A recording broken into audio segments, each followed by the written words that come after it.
આપણા જૂના પ્રધાનમંત્રી લાલ બહાદુર શાસ્ત્રી પ્રધાનમંત્રી હતા, છતાં એમનું જીવન ખૂબ જ સાદું અને સાદગીભર્યું હતું.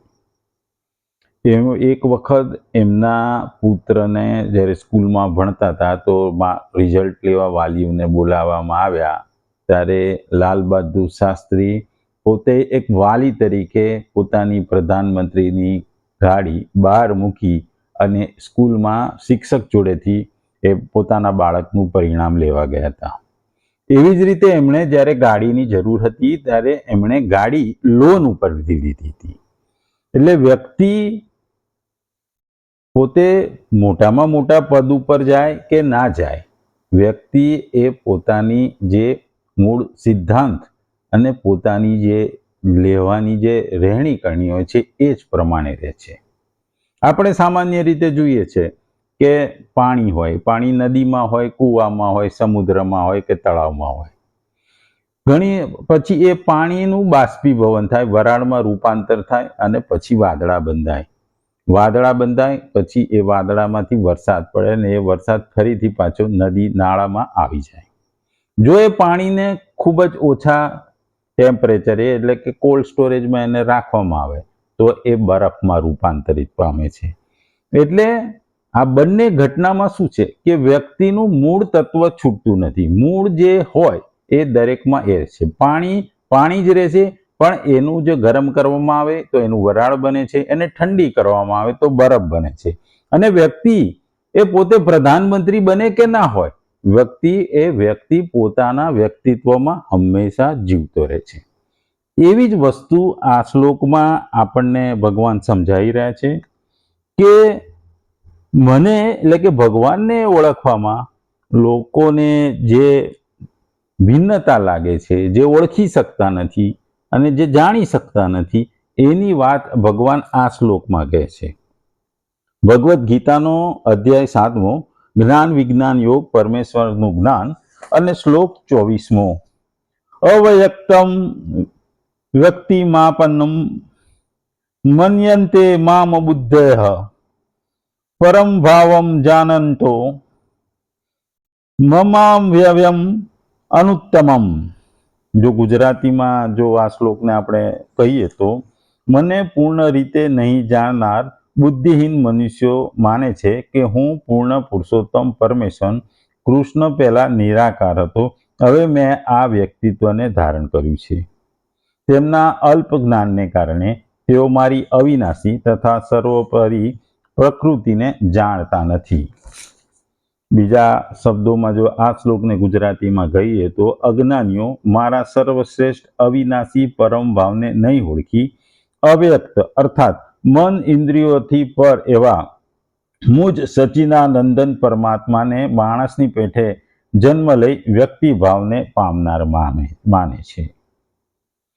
અહીં ભગવાને કીધું છે કે જ્યારે ભગવાન પ્રેમી અને દયાનો સાગર છે, એ દરેક ભજનારા પ્રત્યે પોતાનો પ્રેમ સરખો હોય છે.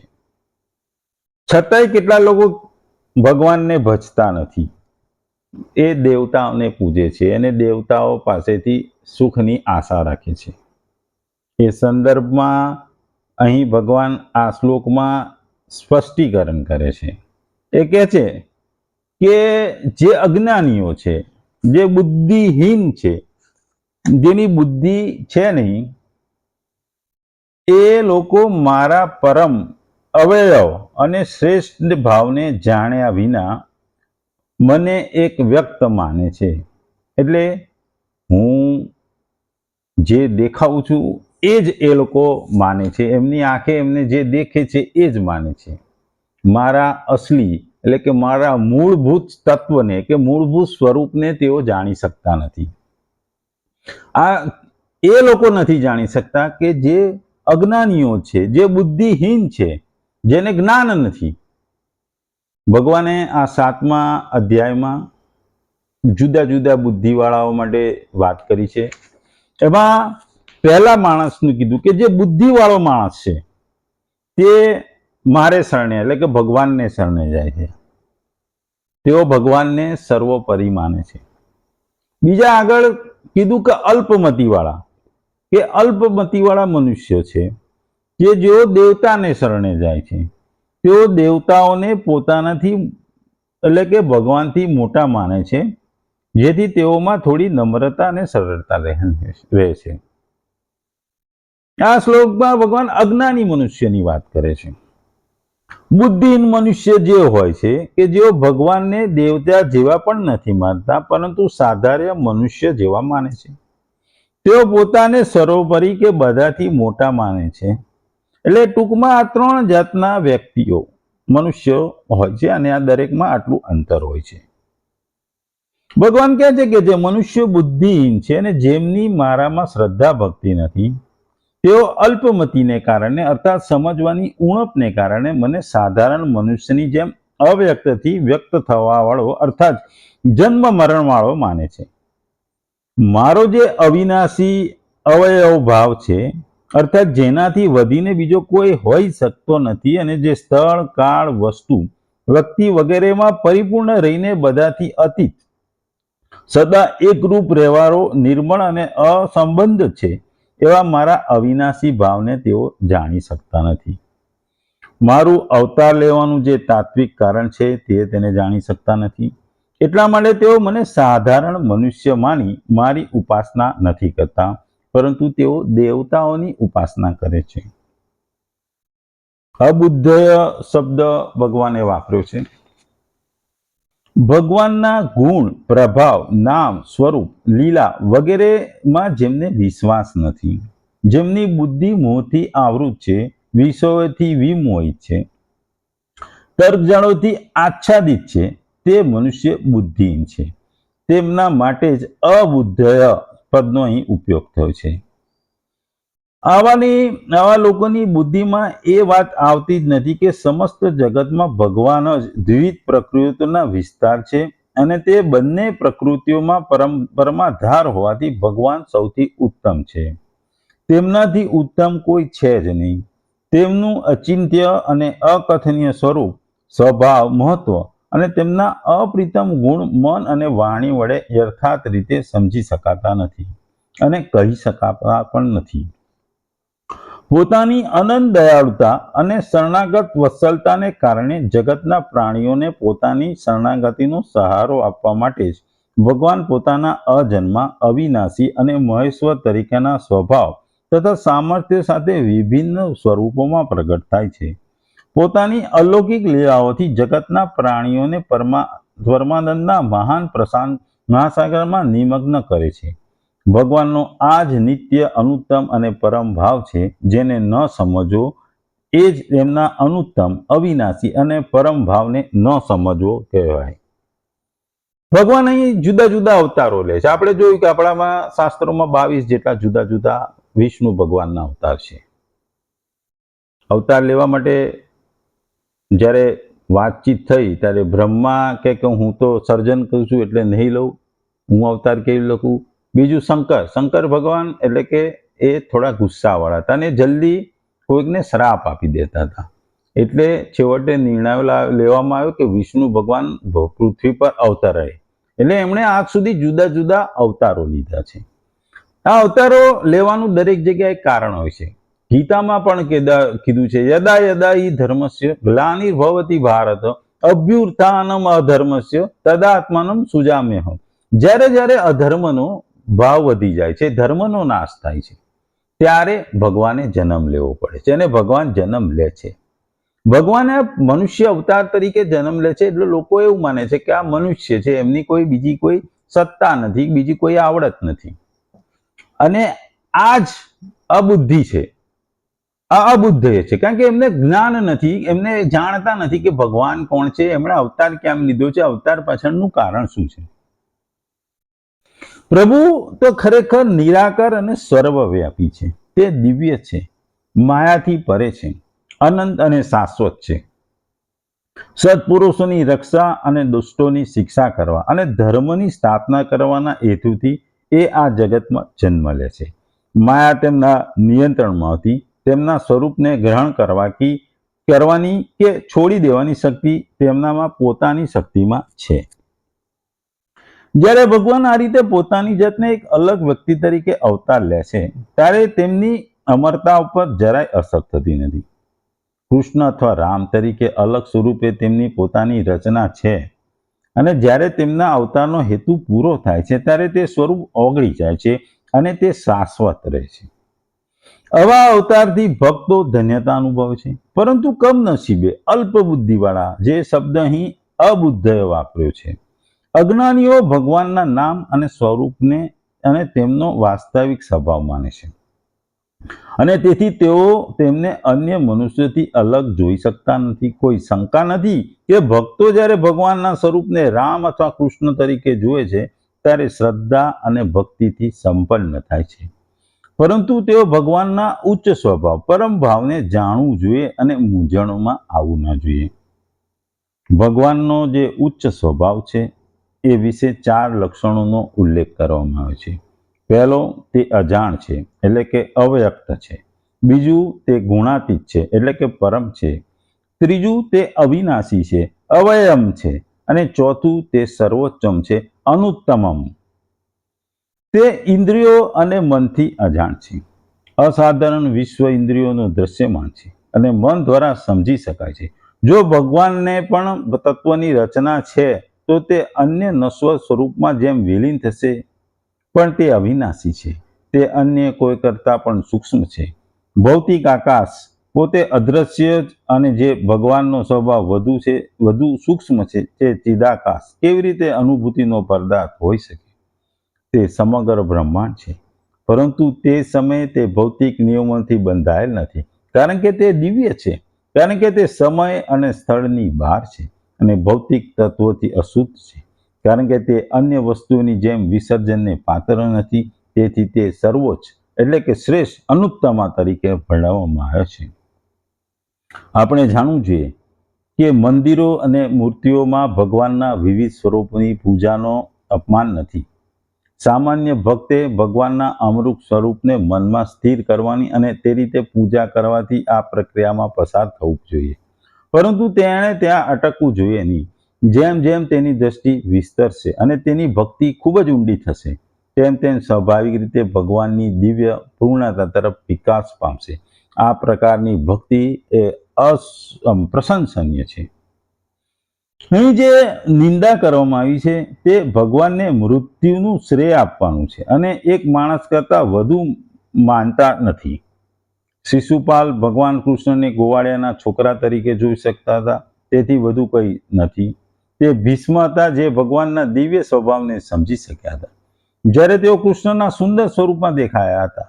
ભીષ્મ ભગવાનની કૃષ્ણ તરીકે પૂજા કરે છે અને તે જ સમયને તે જાણી શકે છે કે તે અવિનાશી પરમાત્મા છે. રાવણ શ્રી રામને માત્ર એક નશ્વર તરીકે વિચારી શકે છે, જે અન્ય કોઈની જેમ મૃત્યુ પાત્ર છે, પરંતુ વશિષ્ઠ જેવા ઋષિઓ અને અન્ય લોકો સમજી શક્યા કે રામ ભગવાન પોતે અયોધ્યાના રાજકુમાર તરીકે દેખાય છે. આ સમજણ બધા સાધકોના માર્ગ માટે આ શ્લોકમાં સૂચવવામાં આવી છે. ટૂંકમાં ભગવાન કહે છે કે મને અવ્યક્તથી વ્યક્ત થયેલો માને છે, એટલે કે ભગવાનના નિર્ગુણ સગુણ બંને રૂપો નિત્ય અને દિવ્ય છે. તેઓ પોતાના અચિંત્ય અને અલૌકિક દિવ્ય સ્વરૂપ, સ્વભાવ, પ્રભાવ અને ગુણોથી સાથે જ મનુષ્ય વગેરે રૂપોમાં અવતાર ધારણ કરે છે. મનુષ્ય વગેરે રૂપોમાં તેમનો પ્રાદુર્ભાવ થવો એ જ એમનો જન્મ છે, અને અંતર્ધાન થવું એ તેમનું પરમધામ ગમન છે. અન્ય પ્રાણીઓની જેમ શરીરના સંયોગ વિયોગ રૂપ જન્મ મરણ તેમના થતા નથી. આ રહસ્યને સમજી નહીં શકવાને કારણે બુદ્ધિહીન મનુષ્યો એમ જ સમજે છે કે જેવી રીતે અન્ય પ્રાણીઓ, બધા પ્રાણીઓ તેમના જન્મ પહેલા અવ્યક્ત હતા, અર્થાત તેમની કોઈ સત્તા જ નહોતી, હવે જન્મ લઈને તેઓ વ્યક્ત થયા છે. તે જ પ્રમાણે ભગવાન પણ જેમના જન્મ પહેલા નહોતા, હવે વાસુદેવના ઘરમાં જન્મ લઈ વ્યક્ત થયા છે. અન્ય મનુષ્યો અને એમનામાં શો ફરક છે? અર્થાત કોઈ ભેદ નથી. બુદ્ધિહીનોના આ ભાવને સ્પષ્ટ કરવા માટે ભગવાને કહ્યું છે કે બુદ્ધિહીન મનુષ્યો મને અવ્યક્તથી વ્યક્ત થયેલો માને છે. અહીં ભગવાન કહે છે કે ભગવાનના નિર્ગુણ સગુણ નિરાકાર સાકાર બધા સ્વરૂપો શાસ્ત્રોને સંમત છે. સ્વયં ભગવાને કહ્યું, હું અજન્મા અવિનાશી પરમેશ્વર જ પોતાની પ્રકૃતિનો સ્વીકાર કરી સાધુઓના પરિત્રાણ, દુષ્ટોના વિનાશ અને ધર્મ સંસ્થાપન માટે સમય સમયે હું અવતાર લઉં છું, પ્રગટ થાઉં છું. તેની તેઓ બુદ્ધિહીન માનવાથી તો ભગવાનના આ કથન સામે વિરોધ થાય છે. અવતારવાદનું ખંડન થાય છે, જે ગીતાને કોઈ પણ પ્રકારે માન્ય નથી. ટૂંકમાં ભગવાન પોતાની વાત કહેતા કહેતા બુદ્ધિહીનો પર કટાક્ષ કરે છે, બુદ્ધિહીનોની ટીકા કરે છે કે તેઓને આંખે ભલે હોય પણ આંખે દેખાવો છતાં તેઓ આંધળા છે. એ મારા જન્મને મનુષ્ય તરીકે ગણે છે અને પહેલા હું હતો નહીં, પહેલા જન્મ્યો નહોતો, એટલે કે હવે ફરીથી દેખાતો થયો છું એવું માને છે. અવ્યક્ત હતો, હવે હું વ્યક્ત થતો દેખાવ, એટલે કે પહેલા મને જોયો નહોતો, મારા પૂર્વજન્મનું ખબર નહોતું, એટલે હું અત્યારે મનુષ્ય જન્મ તરીકે લીધો, એટલે એ મને હવે અવ્યક્ત ગણે છે. એટલે મારું મૃત્યુ પણ થાય છે, એટલે હું અવિનાશી નથી, હું સર્વશ્રેષ્ઠ નથી, કારણ કે હું મનુષ્ય જેવો છું. એટલે આ જે અજ્ઞાની મનુષ્યો ઉપર ભગવાન વાત કરે છે. આપણે જાણીએ છીએ કે ભગવાન વ્યક્ત પણ છે, અવ્યક્ત પણ છે, લૌકિક પણ છે, અવલૌકિક પણ છે. વાસુદેવ સર્વમ સદસચ્ચા અર્જુનમ. પરંતુ બુદ્ધિહીન મનુષ્ય ભગવાનને તે પ્રાણીઓની જેમ અવ્યક્તથી વ્યક્ત થવા અર્થાત લૌકિક જન્મ મરણવાના માને છે. જેના માટે ભગવાને કહ્યું છે કે હે ભારત, બધા જ પ્રાણીઓ જન્મે પૂર્વે અપ્રગટ હતા અને મર્યા પછી પણ અપ્રગટ થનારા છે, તેથી તેમાં શોક કરવાની વાત ક્યાં છે? ભગવાન મનુષ્યની જેમ અવ્યક્તથી વ્યક્ત નથી થતા, બલકે અવ્યક્ત રહેવા છતાં પણ વ્યક્ત થાય છે અને વ્યક્ત હોવા છતાં પણ અવ્યક્ત રહે છે. અહીં પરમ શબ્દ વાપર્યો છે. પરમ એટલે કે ભગવાન દેવતાની ઉપાસના કરવાવાળાઓને પણ શ્રદ્ધા પણ આપે છે, પરંતુ તેમને ઉપાસનાનું ફળ આપે છે. આ ભગવાનનો પરમ અર્થ પક્ષપાત રહિતનો ભાવ છે. અવયવ ભગવાને કહેવાનું દેવતાઓની સાપેક્ષે અવિનાશી છે, સર્વથા અવિનાશી નથી. દેવતાઓ સાપેક્ષ અવિનાશી છે, સર્વથા અવિનાશી નથી, પરંતુ ભગવાન નિરપેક્ષ અવિનાશી છે. તેમના જેવો અવિનાશી બીજું કોઈ નથી અને કોઈ થશે નહીં. ત્રીજું, અનુત્તમમ. ભગવાન પ્રાણી માત્રનું હિત ઈચ્છે છે. આ ભગવાનનો સર્વશ્રેષ્ઠ ભાવ છે. આનાથી શ્રેષ્ઠ બીજો ભાવ કોઈ હોઈ શકે નહીં. ટૂંકમાં આપણે જોયું કે સોનું હોય, સોનાનું બિસ્કિટ હોય. હવે સોનાના બિસ્કિટમાંથી સોનાની વીંટી બનાવવા આવે કે સોનાની બંગડી બનાવવા આવે, સોનાની બુટ્ટી બનાવે, એનું સ્વરૂપ બદલાય છે.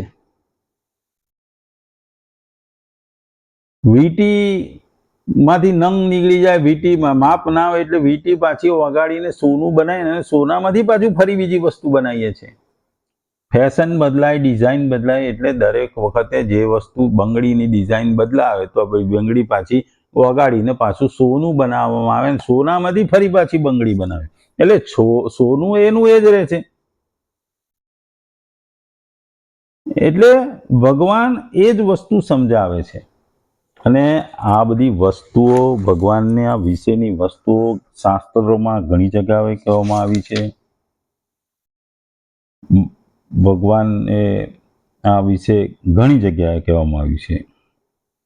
અને આ વસ્તુઓ પર જે ધર્મને નથી માનતા, જે નાસ્તિક છે, એ લોકો આ વાત ઉપર ખૂબ જ ટીકાઓ કરે છે, એ કોસે છે. ભગવાનના જન્મો લેવાની વાતને પણ ખોટી માને છે, અવતાર લેવાની વાતને પણ ખોટી માને છે. અને એ અધર્મીઓ એટલે કે જે ધર્મમાં માનતા નથી, એ નાસ્તિક લોકો આવી વસ્તુઓને હાસ્યાસ્પદ ગણે છે. પરંતુ આપણા સાહિત્યમાં, જૂના શાસ્ત્રોમાં આ વિશે ઘણી જગ્યાએ ઘણા વસ્તુઓનો ઉલ્લેખ કરવામાં આવ્યો છે. ભક્તિભરી સેવા વિના તથા કૃષ્ણ ભાવના મૃત વિકસાવ્યા વિના કોઈ મનુષ્ય કૃષ્ણને સમજી શકે નહીં. ભાગવતમાં આનું સમર્થન આપવામાં આવ્યું છે. ભાગવતમાં કહેવાયું છે, હે પ્રભુ, જો કોઈ આપના ચરણ કરોની અલ્પ પણ કૃપા પામે તો તે આપના વ્યક્તિત્વનો મહિમા જાણી શકે.